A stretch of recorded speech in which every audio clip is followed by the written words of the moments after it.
ตอนนี้คอยอยู่ทำวิทย์ชงการแต่บ่มีคนโอ้ยฟองเบี้ยบรรยากาศ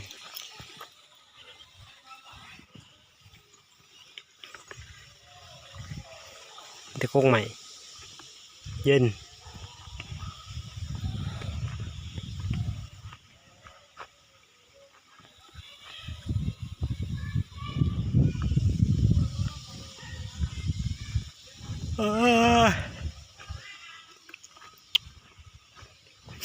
สบายดีเด้อพี่น้อง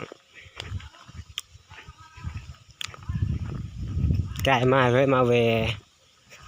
สงกรานต์พอได้มาแวมามึงมีคน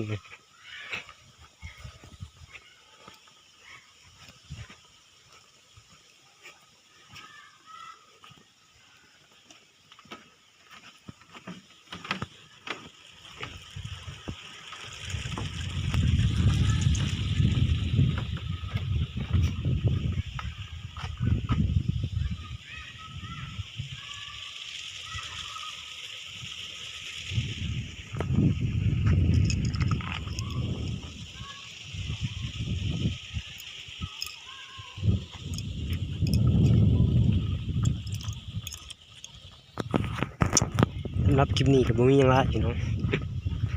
นักกีฬายังให้เมืองอากาศร่มเย็นสบายทำนมรอด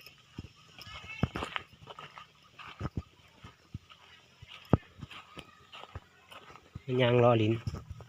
กายมากเลยมาแหวนนี่แหละสงกรานต์เนี่ยโคตรร้ายแต่ว่าคนประมาลิ้นอยู่บาง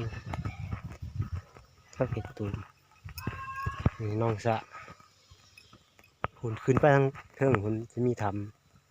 ำสำเนียง